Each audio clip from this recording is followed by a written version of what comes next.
করবো সেটা হবে blue print pharmacy of the blue print, মানে যেখানে বলতে গেলে ওষুধের দোকানে সেখানে বলতে গেলে ভ্যাকেন্সি বেরিয়েছে। ঠিক আছে, এখানে বলতে গেলে এখন মোবাইল নাম্বার দিয়ে আছে ব্লু প্রিন্ট, আর HR-এর নাম্বার আমি ডেসক্রিপশন বক্সে দিয়ে দেবো, সেখান থেকে তোমরা অ্যাপ্লাই করে নেবে। ঠিক আছে, তো দেখো blue print medicine pharmacy job 2025, total vacancy 266টা, মানে 266টা বলতে গেলে টোটাল ভ্যাকেন্সি। মিনিমাম কোয়ালিফিকেশান হচ্ছে 8 পাস, 10 পাস, 12 পাস, গ্র্যাজুয়েশান। ঠিক আছে, মেল এবং ফিমেল দুটো বলতে গেলে অ্যাপ্লাই করতে পারবে। এক্সপিরিয়েন্স কিন্তু এখানে লাগবে না। ঠিক আছে, এজ লিমিট হচ্ছে 18, মেল ক্যান্ডিডেটের ক্ষেত্রে 18 থেকে 45। ঠিক আছে,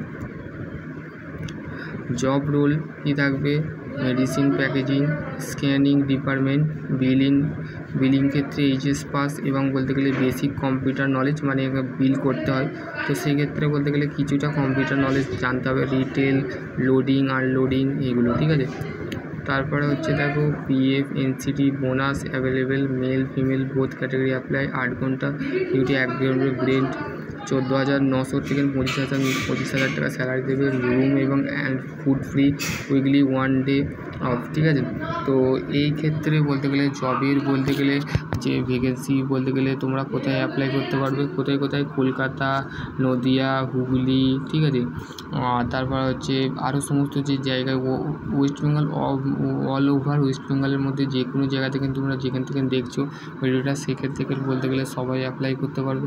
তো সেই ক্ষেত্রে তোমাদের যে সমস্ত ছাত্রছাত্রীরা বলতে গেলে তোমরা যদি খুবই বলতে গেলে খুবই আর্জেন্টলি খুবই কিছু যদি দরকার কাজ, তো এই কাজটা করতে পারো। মেডিসিনে খুবই ভালো একটা বলতে গেলে স্যালারি দিচ্ছে 14,000 টাকা। তো সেই ক্ষেত্রে তোমাদের বলতে গেলে খুবই যদি আর্থিক অবস্থা যদি খারাপ হয়, তো সেই ক্ষেত্রে 14,000টা তোমাদের কাছে বলতে গেলে খুবই একটা উপকার হবে। সেই ক্ষেত্রে বলবো তোমরা HR-এর সাথে কন্ট্যাক্ট করো, CV পাঠিয়ে দেবে, ইন্টারভিউয়ের জন্য তোমাকে ডাকা হবে, তোমাদের কিছু একটু পার্সোনাল কোশ্চেন জিজ্ঞাসা করা হবে, তো সেই কোশ্চেনগুলোর উত্তর দিলে তুমি ইন্টারভিউতে পাস করে যাবে। ঠিক আছে, তুমি জব তোমার রেফার করে দেবে। ঠিক আছে, আশা করছি তোমরা বুঝতে পারো, আমার পক্ষে যাবে, তো সেই ক্ষেত্রে তোমাদের কোনো চিন্তা নেই। আশা করছি তোমরা বুঝতে পারো। নেক্সট ভিডিও অন্য কিছু নিয়ে আলোচনা করবো, ততক্ষণ ভালো থেকো, সুস্থ থেকো। Thank you.